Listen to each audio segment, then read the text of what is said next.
Salut à tous, bienvenue pour une nouvelle vidéo géographico-historique. Aujourd'hui, on va parler de l'ancien monde, pas le monde actuel qu'on voudrait voir changer grâce à la crise actuelle. C'est un peu un vœu pieux.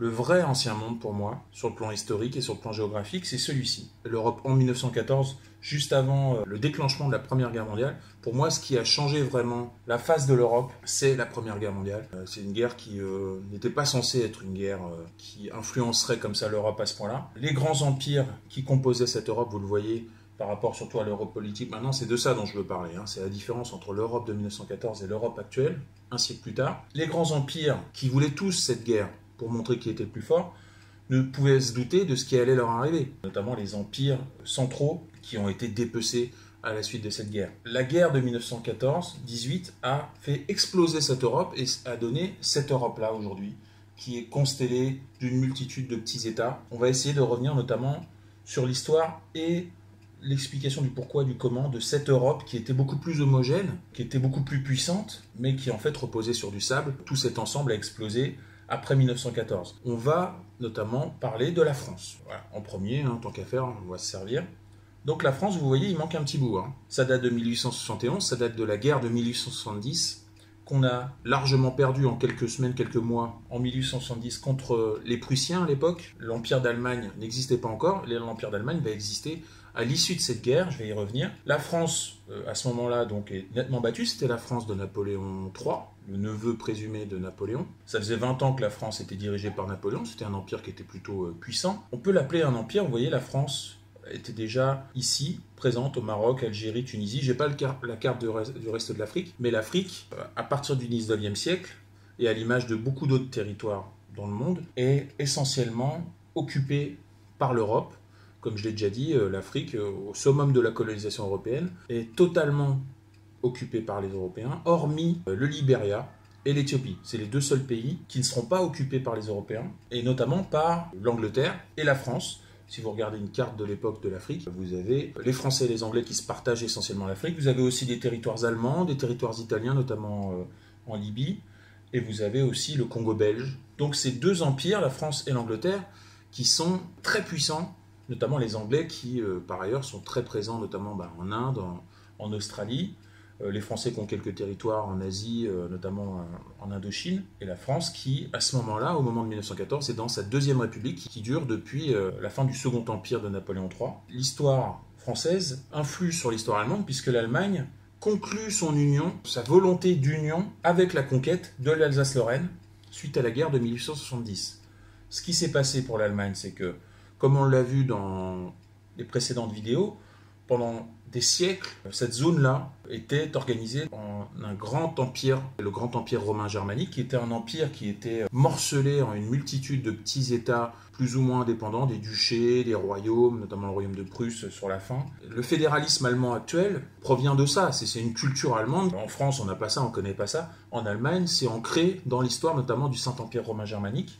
Le Saint-Empire romain germanique qui a explosé suite aux conquêtes napoléoniennes, donc au début du XVIIIe siècle, à la défaite de Napoléon en 1815, qui s'est réorganisé en une confédération germanique, et c'est à la suite de ça, notamment sous l'influence du chancelier Bismarck, au milieu du XIXe siècle, qui a décidé d'unir tous les territoires qu'il considérait comme étant dans le monde allemand, le monde culturel allemand. Donc ils ont mené notamment des guerres au Danemark pour récupérer là ici le début de la péninsule danoise. On appelait ça le je vais pas y arriver. Le Schleswig en 1864 par exemple. Il va y avoir aussi une guerre contre les Autrichiens et la guerre contre la France pour récupérer l'Alsace-Lorraine. Ça va peut-être choquer les gens, mais l'Alsace-Lorraine, le fait que les Allemands disent l'Alsace-Lorraine, ça fait partie de notre monde culturel, c'était pas faux. Si vous regardez une carte historique de la France tout au long de son histoire, l'Alsace-Lorraine, jusqu'à Napoléon, n'y figure jamais. Elle a toujours fait partie du Saint-Empire romain germanique, et il suffit d'aller se balader en Alsace-Lorraine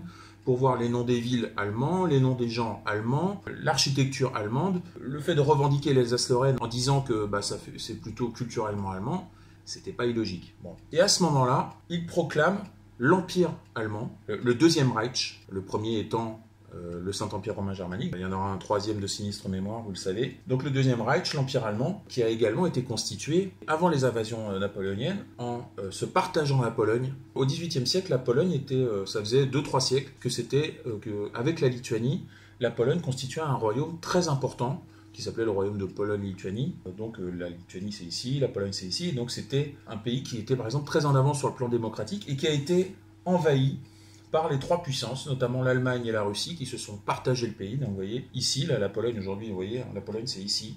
Donc vous voyez bien une différence entre l'Allemagne, vous voyez, la Pologne, en gros c'est ça. Hein. Elle se fait dépecer, comme ça, il s'arrache la Pologne. Elle est divisée en deux, et même en trois, puisque le sud de la Pologne est aussi récupéré par les Austro-Hongrois, on va le voir, notamment Cracovie. Donc l'Empire allemand en 1914, c'est un empire immense, c'est un empire qui lie le monde slave au monde latin quasiment, puisque quand vous partez de France pour aller en Russie, finalement vous avez deux frontières à passer. Alors qu'aujourd'hui, pour aller en Russie en voiture, vous traversez la frontière allemande, puis la frontière polonaise, la frontière biélorusse, pour arriver en Russie. 4 frontières à passer.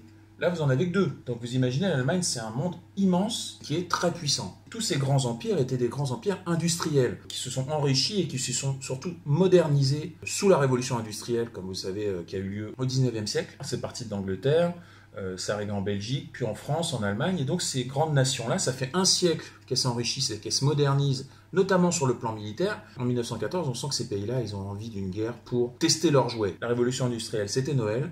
Sous le sapin, il y avait des tanks ultra-modernes, il y avait des armes, il y avait des armes chimiques notamment, et tout ça, ils avaient envie de le tester. Et donc, l'assassinat de François Ferdinand à Sarajevo, c'était un prétexte. En fait, les pays, ils étaient tous alliés, vous voyez, là, il y a des couleurs différentes, c'était les alliances pendant la Première Guerre mondiale. Voilà pour l'Allemagne, on va passer à l'Autriche. En 1914, ça s'appelle l'Autriche-Hongrie, mais c'est très récent. L'Autriche, donc, qui a grignoté des territoires, notamment ici dans les Balkans, à la suite de nombreuses guerres contre les Ottomans, vont posséder, au XVIIe siècle, ils vont posséder toute la partie sud-est de l'Europe. Vous voyez, c'est le seul endroit qui est morcelé en Europe, vous voyez, à part la Suisse, Belgique, Pays-Bas, mais sinon vous n'avez que des grands pays. Et puis là, vous avez un conglomérat de pays beaucoup plus petits, mais l'Empire ottoman, c'était un empire qui était immense. L'Empire ottoman, au XVIIe siècle, possède tout le sud-est de l'Europe. Ils vont aller jusqu'à assiéger Vienne, quand même. Ils possèdent également l'Égypte, ils vont jusqu'en mer Noire, ils vont jusqu'à la mer Rouge. Ils possèdent tout l'est du Maghreb. Donc c'est un empire qui est très puissant, mais en 1914, c'est un empire qui a nettement régressé et qui s'est fait notamment virer d'Europe. Les Grecs, par exemple, ont obtenu leur indépendance en 1830. Donc le 19e siècle, c'est vraiment l'avènement des nations et du nationalisme. Tous ces petits pays-là ont obtenu leurs indépendances. Les Autrichiens, eux, ont quand même donc récupéré, par exemple, on l'a dit, la Pologne, le sud de la Pologne, notamment Cracovie, à la fin du XVIIIe siècle. Après les guerres napoléoniennes, alors pendant les guerres napoléoniennes, les Autrichiens vont se faire botter les fesses par Napoléon à chaque bataille, quasiment. Mais ils font quand même partie des vainqueurs à la fin de la guerre. Ils vont récupérer tout le nord de l'Italie, la Lombardie et la Vénétie. Donc Vénétie, c'est Venise. Ils récupèrent également une partie de la future Yougoslavie, notamment la Bosnie à la fin du 19e siècle, qui appartenait à l'Empire ottoman. Dans un premier temps, ils vont l'administrer, même si c'est un territoire qui est ottoman, ils vont quand même l'administrer, et puis ils vont finalement l'annexer complètement en 1908, juste avant la guerre. Et ça va avoir une influence, puisque c'est en Bosnie, à Sarajevo, que le futur présumé empereur, donc le dauphin de l'empereur François Ferdinand, est assassiné par un indépendantiste. S'ils n'avaient pas annexé la Bosnie, on pense qu'il y aurait sûrement eu la guerre quand même sans l'assassinat de François Ferdinand, puisque ça a été plus un prétexte. Il y avait une vraie volonté de guerre, comme je l'ai dit. C'était une poudrière, il a fallu juste une allumette allumée. Mais l'Autriche-Hongrie, si vous voulez, ils vont perdre, notamment, vous voyez qu'en 1914, l'Italie est unie. L'Italie ressemble à l'Italie qu'on connaît aujourd'hui. L'Italie, en 1850, n'existe pas. C'est quand même le berceau de l'Empire romain. À partir du Moyen-Âge, l'Italie n'existe plus. L'Italie n'est qu'une expression géographique. Il y a une multitude d'États qui composent l'Italie, un peu comme le Saint-Empire romain germanique, sauf qu'il n'y a personne au-dessus pour chapeauter. Au Moyen-Âge, par exemple, vous aviez les grandes cités-États de Gênes, de Florence, de Venise, qui étaient tellement puissantes que, par exemple, Venise finançait les croisades. C'est-à-dire que les grands royaumes du Moyen-Âge, qui envoyaient des armées en Terre Sainte, n'avaient pas les moyens d'envoyer ces troupes. Et donc, ils demandaient de l'argent à Venise, par exemple. Ils étaient dépendants de petites cités-États, mais qui étaient très puissantes sur le plan commercial et sur le plan maritime. Et donc, ils affrétaient des bateaux pour les croiser. Donc, c'était des cités-États qui étaient très, très puissantes, qui étaient également très riches culturellement. Mais jamais ils ont réussi à s'unir jusqu'au milieu du 19e siècle. Je vais revenir à la Révolution italienne dans un instant. Mais pour vous dire que Au moment de l'indépendance italienne en 1860, l'Autriche perd le nord de l'Italie. Mais reste quand même, en 1914, ça reste un empire immense. Vous imaginez, l'Autriche-Hongrie, vous voyez ce que c'est aujourd'hui. Et vous voyez, l'Autriche, c'est ici, c'est le petit truc là. Là, vous avez la République tchèque. Alors à l'époque, c'était plutôt la Bohème, ça s'appelait, c'est ici. Vous avez la Hongrie, vous avez, enfin, c'est une multitude de petits pays.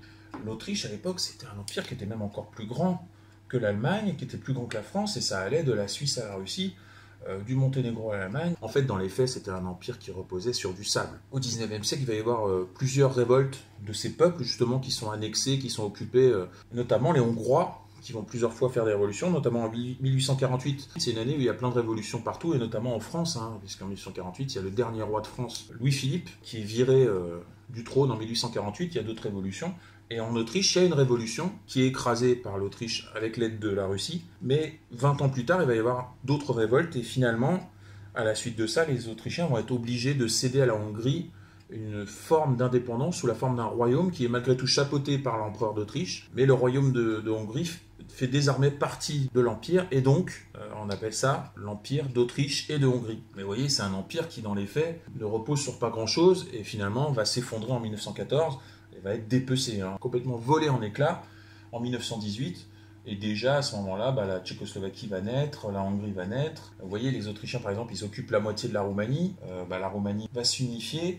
Il va y avoir la Yougoslavie également, qui va récupérer tout l'ouest du territoire. L'Italie, je vais parler un peu de la Révolution italienne. C'est une zone géographique qui à la fois, sous l'Empire romain, a colonisé le monde européen et africain, nord-africain, qui a été un des empires les plus puissants du monde, qui a unifié toute la Méditerranée, mais qui, après la partition de l'Empire de Charlemagne, va devenir un puzzle de petits États qui vont réussir à s'unifier. Alors, ce qui va notamment influencer les esprits italiens à l'époque, c'est Napoléon, puisque Napoléon va commencer son épopée, on va dire, en Italie. Un jour, je vais faire une vidéo sur Napoléon, parce que c'est très intéressant. Napoléon, au départ, pendant les guerres révolutionnaires, les Français veulent faire une grande invasion ici, et ils font une offensive en Italie contre les Autrichiens. C'est censé être une offensive de diversion, sauf que l'offensive du Nord va pas aller loin, mais par contre, celle de diversion qui est dirigée par Napoléon va aller jusqu'à Vienne.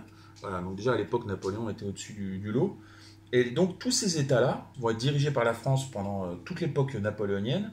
Les idées révolutionnaires et les idées de Napoléon vont influencer tous les esprits, et c'est pour ça que c'est d'ici le royaume de Sardaigne, donc il était forcément en Sardaigne, mais il était aussi ici. Il y avait un territoire ici, et il va être très influencé, et ça va être le point de départ des révoltes. Au moment de la révolution en France, et au moment de la révolution aussi en Hongrie, il y a également une révolution en Italie, contre les Autrichiens. Il y a une première guerre d'indépendance contre les Autrichiens, qui donc, comme je l'ai dit, possèdent tout le nord de l'Italie. C'est une guerre qui, dans un premier temps, réussit, puis finalement, les Autrichiens récupèrent leur territoire. 10 années plus tard, il y a une deuxième révolution. À ce moment-là, il y a Napoléon III qui s'en mêle, qui aide les révoltés pour embêter les Autrichiens, tout simplement. Cette guerre-là qui dure 2 ans à peu près, 1859-1861. L'Italie est unifiée, hormis Rome qui attendra 10 ans de plus, puisque Rome en fait va être occupée par les Français pendant 10 ans. Et au moment de la défaite de la France en 1870, les Italiens récupèrent Rome, qui devient la capitale de l'Italie. Les Italiens, pendant la guerre, ils vont aller au plus offrant, c'est-à-dire qu'au départ, ils font partie de la fameuse Triple Alliance, l'Europe centrale, vous voyez. Et puis au moment où la guerre part, finalement, ils restent neutres, avant, au final, de se voir offrir des territoires en cas de victoire par les Français et les Anglais, et du coup, ils entrent en guerre contre les Autrichiens, ce dont je voulais parler. Ça, c'est l'Ancien Monde. Bon, le côté colonial, ça va plutôt être la Deuxième Guerre mondiale qui va faire que ces grands pays-là vont perdre leur colonie, puisque l'Afrique va prendre son indépendance, en gros, dans les années 1960. Mais la Première Guerre mondiale a fait exploser notamment ces deux grands empires-là. La France va évidemment, en 1918, va récupérer l'Alsace-Lorraine. La Russie va aussi se transformer, possède, comme je l'ai dit, avec les Allemands et les Autrichiens, possède la moitié de la Pologne. En 1917, les Russes arrêtent la guerre contre les Prussiens et les Autrichiens au moment de la Révolution. Ils perdent plein de territoires et ils deviennent l'URSS. J'ai essayé de compter que vous avez une vingtaine de pays en Europe en 1914. Aujourd'hui, vous en avez une cinquantaine, facile, presque même 60. Tout ça, ça n'existait pas, l'Ukraine, tous ces pays-là, ça n'existait pas. Bon, il y a les Yougoslavie qui n'existait pas en 14. La Yougoslavie, elle n'a existé qu'à partir de 1918, jusque dans les années 90. Je voulais parler de ça parce que pour moi, c'est ça l'Ancien Monde. C'était des grands empires extrêmement puissants, qui étaient coloniaux, qui étaient industriels, et qui se sont lancés dans une guerre absolument atroce. Il y a eu des millions de morts, qui avaient des jouets dans les mains, et ça leur a explosé à la tronche. Et notamment les pays qui ont perdu la guerre s'en sont remis, mais l'Autriche-Hongrie évidemment n'a plus existé. Et voilà. Et sur ce, je vous remercie de m'avoir suivi et je vous souhaite une bonne journée.